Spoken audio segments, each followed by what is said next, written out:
In today's video, I'm going to teach you how to organize color styles in Figma. By the end, you'll have a clean, scalable color system that's easy to find, maintain, and apply across your projects. We'll start with naming, because great names make everything else faster. Use clear, consistent conventions so your team can search and understand intent at a glance. There are two reliable approaches. Semantic names describe purpose, like primary, background, or error, which makes it obvious where a color should be used. Functional names combine category and shade, like primary 500 or neutral gray 100, which helps when you have larger palettes and need predictable scaling. Examples like brand/primary 500, UI, success 700, or text heading work well. Pick one system that fits your workflow and stick to it. Consistency beats cleverness every time. Next, turn those names into structure using slash folders.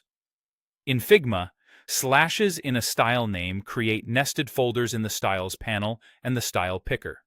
For instance, brand/primary/500 and brand/primary/700 will sit under brand, then primary. Likewise, neutral, gray, 100, and neutral/gray 200 neatly grouped together. This hierarchy keeps your list compact and browsable, especially as your system grows. If you already have a bunch of styles, you don't need to rename everything by hand. Deselect all objects so the Styles section shows in the right sidebar.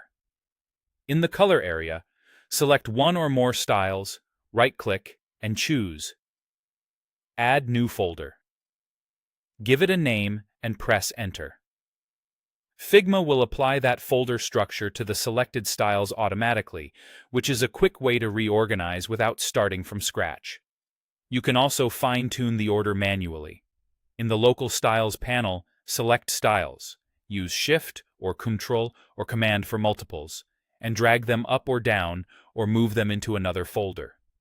Placing your most frequently used colors at the top saves time, and grouping related shades side by side reduces mistakes. When names alone aren't enough, add descriptions. In each style's description field, note when to use it, any accessibility guidance like contrast targets, and where it appears in components.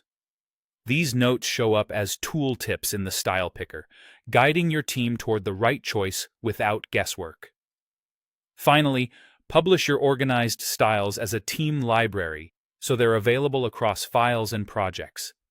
This becomes your single source of truth, ensuring everyone uses the same colors and benefits from updates. When you publish changes, include clear notes so teams know what shifted and why. That's it. Structured names, foldered styles, tidy ordering, helpful descriptions, and a shared library. Follow this flow and your color system will stay consistent, scalable, and easy to use.